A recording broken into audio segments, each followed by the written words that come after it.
একটা ছোট উড়ন্ত যন্ত্র, হাতের মুঠোয় ধরার মতো আকার, অথচ সেটাই আজকের যুদ্ধক্ষেত্রে একটা ট্যাঙ্ক ধ্বংস করে দিতে পারে।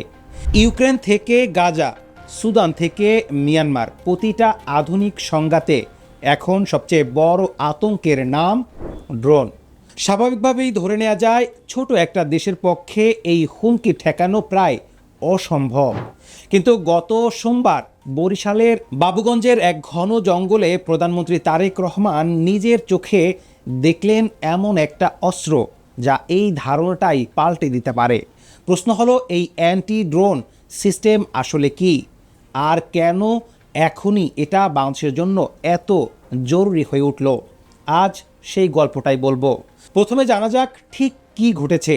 গত 13ই জুলাই বরিশালের বাবুগঞ্জ উপজেলার পূর্ব রহমতপুর এলাকায় বাংলাদেশ সেনাবাহিনীর গ্রীষ্মকালীন প্রশিক্ষণ মহড়া পরিদর্শনে যান প্রধানমন্ত্রী তারেক রহমান। এই পরিদর্শনের একটা বিশেষ মুহূর্তে সেনা কর্মকর্তারা তাকে দেখান anti drone multi barrel system, একটা প্রতিরক্ষা প্রযুক্তি যার কাজ হলো শত্রুপক্ষের ড্রোন শনাক্ত করা এবং সেটাকে প্রতিহত করা। কর্মকর্তারা তাকে এই ব্যবস্থার কার্যপদ্ধতি এবং যুদ্ধক্ষেত্রে এর সম্ভাব্য ব্যবহার সম্পর্কে সরাসরি ব্রিফ করেন। এখন প্রশ্ন হলো, ঠিক এই মুহূর্তে কেন এই প্রযুক্তির দরকার পড়ল? উত্তরটা লুকিয়ে আছে গত কয়েক বছরের যুদ্ধের ধরন বদলে যাওয়ায়। ইউক্রেন রাশিয়া যুদ্ধ থেকে শুরু করে মধ্যপ্রাচ্যের সংঘাত পর্যন্ত সস্তা কিন্তু নির্ভুল ড্রোন এখন যে কোনো বাহিনীর জন্য সবচেয়ে বড় হুমকি, যা ব্যয়বহুল ট্যাঙ্ক বা গুরুত্বপূর্ণ স্থাপনার মুহূর্তেই ধ্বংস করে দিতে পারে। বাংলাদেশের প্রতিবেশী মিয়ানমারেও সীমান্তবর্তী রাখাইন রাজ্যে চলমান সংঘাতে ড্রোন হামলার খবর নিয়মিত আসছে। এই বাস্তবতায় শুধু ঐতিহ্যবাহী অস্ত্র দিয়ে আকাশ প্রতিরক্ষা নিশ্চিত করা আর সম্ভব নয়। দরকার এখন এমন একটা ব্যবস্থা যা ছোট দ্রুতগতির নিচু উচ্চতায় ওরা ড্রোনকেও শনাক্ত করে ভূপাতিত করতে পারে। মাল্টি ব্যারেল সিস্টেম ঠিক এই কাজেই ডিজাইন করা। একসাথে একাধিক দিক থেকে আসা ড্রোন হুমকি মোকাবেলার সক্ষমতা। এই একটা অস্ত্র দেখানোর ঘটনা আসলে একটা অনেক বড় পরিকল্পনার অংশ। গত 8 জুলাই জাতীয় সংসদে প্রতিরক্ষা মন্ত্রণালয় সম্পর্কিত প্রশ্নোত্তর পর্বে প্রধানমন্ত্রী তারেক রহমান জানান, ফোর্সেস গোল 2030 পরিকল্পনার আওতায় 3 বাহিনীকে আধুনিকায়নে প্রায় 86,000 কোটি টাকার একটা মহাপরিকল্পনা নেওয়া হয়েছে। এর মধ্যে আছে বিমান বাহিনীর জন্য 4th প্রজন্মের যুদ্ধ বিমান, অ্যাটাক হেলিকপ্টার, আধুনিক ইউএভি সিস্টেম এবং ইলেকট্রনিক ওয়ারফেয়ার সিস্টেম। সেনাবাহিনীর জন্য 3 বছর এবং পরবর্তী 7 বছর মেয়াদী দুটি বিশেষ পরিকল্পনায় আধুনিক ট্যাঙ্ক, দূরপাল্লার আর্টিলারি এবং স্বল্প মধ্যম পাল্লার আকাশ প্রতিরক্ষা ব্যবস্থা বা surface two air missile system যুক্ত করার কাজ চলছে। অর্থাৎ বরিশালের এই একটা অ্যান্টি ড্রোন সিস্টেম আসলে একটা বৃহৎ আকাশ প্রতিরক্ষা কাঠামোর একটি ছোট্ট কিন্তু গুরুত্বপূর্ণ অংশ। এই আধুনিকায়নের পেছনে আরেকটা গুরুত্বপূর্ণ দিক হলো বিদেশ নির্ভরতা কমানোর চেষ্টা।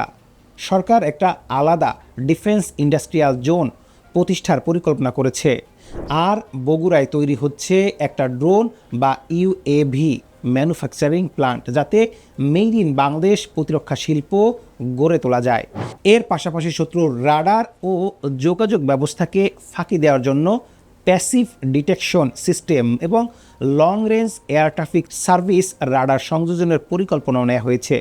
সরকার এই পুরো প্রক্রিয়াকে জাতীয় গুরুত্বপূর্ণ বিষয় বিবেচনা করে স্টাফ টক পদ্ধতিতে দ্রুত বাস্তবায়নের উদ্যোগ নিয়েছে। অর্থাৎ শুধু অস্ত্র কেনা নয়, দেশেই অস্ত্র বানানোর সক্ষমতা তৈরি করাটাও এই কৌশলের একটা বড় লক্ষ্য। তবে এখানে একটা বাস্তবতা মাথায় রাখা দরকার।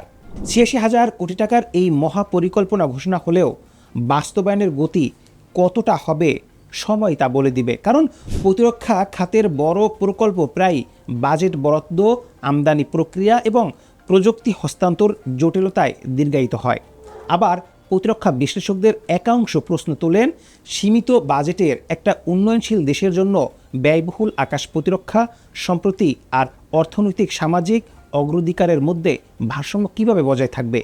অন্যদিকে নিরাপত্তা বিশ্লেষকরা বলছেন, আঞ্চলিক অস্থিরতার এই সময়ে আকাশ প্রতিরক্ষা খাতে বিনিয়োগ না করাটাই বরং ঝুঁকি।